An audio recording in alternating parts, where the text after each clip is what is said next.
until there. To delete message, press 7. To save it in the archives, press 9. To hear more options, press 0. What are you talking about? Hey guys, welcome to another episode of Spark the podcast. I'm your host, Esther and I'm so excited to be here with you today. Alright, so today we're going to be addressing the big question, in your work, have you been working hard or hardly working? And I say that because it's so easy, including myself, to just make excuses and procrastinate for things we have to do in the day, just because we're all human.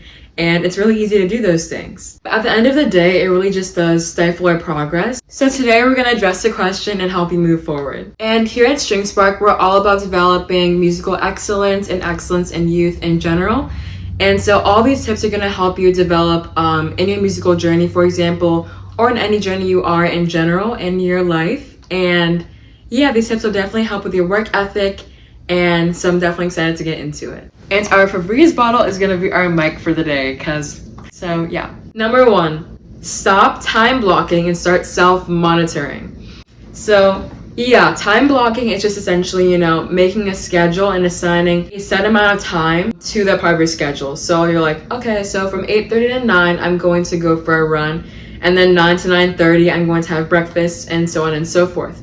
And this is problematic personally when I try to time block, because honestly, during the day, things can honestly just come up and it can make you feel really discouraged and you're super off schedule, when that's not really the case. And it can also really discourage you from continuing on with your good habits that you want to build, because you're like, oh, I'm already off schedule, what's the point? But personally, and for people like me, I find that self-monitoring yourself throughout the day can be really helpful. I personally will just make a to-do list in the morning. It'll include my violin practice and also anything else I have to do in the day. And those things, I will just write them down, then put a checkbox next to it. I have a list of everything that I have to do. And then as I go through the day, whatever I'm feeling up to in the moment, that's what I'll do first, and then second, and then third. And this works so much better for me than time blocking, simply because it leaves more time for resting if you're tired and stuff like that. And it takes the pressure off of having to do everything super rigid. If you're looking to reach more of your goals, feel less frustration when you're working toward your goals, and just feel more at peace when you're working toward them, I would definitely recommend stopping time blocking and starting to monitor how you feel throughout the day, taking time to notice what you're doing, what you feel up to in your to-do list, and tackle that first and go about your day that way. Number 2, practice progressive overload in your goals. So progressive overload is commonly a term used in fitness. For example, if athletes, let's say they want to get stronger for something upcoming, and they're doing workouts in the gym, etc., to help them get stronger for said thing. Progressive overload in strength training is all about not using the same weights every time you go to the gym, for example. So if you want to develop muscle and get better at what you're doing, get better at lifting, for example, since it is a fitness term, you want to start with what you can handle. Stay with that weight or level of difficulty for about roughly a month or a few weeks, and then once you got used to that and that's your new comfort zone, then you step it up. And this same tactic is extremely helpful and useful when it comes to musical practice, especially, I've noticed, and then also other things like studying if you're a student as well. So let's say, for example, you have a performance coming up, or you have a game coming up.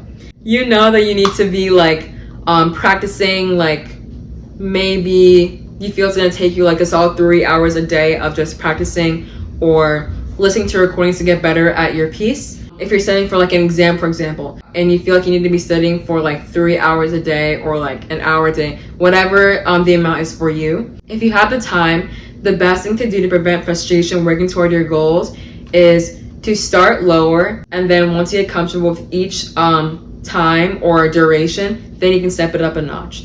So if I have a performance coming up and I know I have to practice a set amount of time every single day, or I want to get to prepare as best as I can, I'll start with a quarter of the time that I have to practice. And then after, let's say maybe 3 weeks, I'll move to a half of the time, and then a little bit more time, and then 3/4 of the time.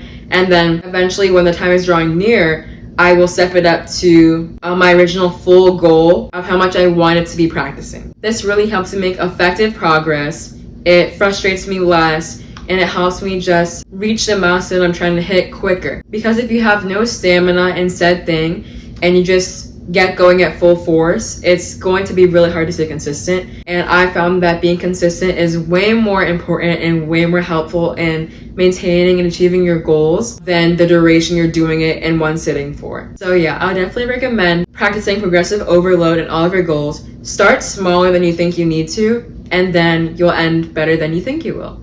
And number 3, reward yourself for your efforts, but not in a way that's detrimental to your goal. So I would say this is again most applicable in fitness. So let's say you're trying to get more fit. So you decide to start a workout routine, for example. And so you're going on your daily walks, your daily runs, your daily exercise. But after each workout, you decide to reward yourself with like fast food. And I know rewarding yourself is such a big tip for like maintaining good behavior change and stuff like that. It's super simple to understand with fitness, but like with other things, it can like slip under the rug a lot easier. So for example, if you're practicing for something, and you're like, okay, if I practice for like 3 days in a row, then I can like take the rest of the week off. And that can be good in the beginning as you're getting going, starting a super new habit or change. But if it's something like practicing or like studying for something, you want to encourage consistency in your life and put more emphasis on how often you're doing something instead of just doing it one time. So a better way to reward yourself when working toward a goal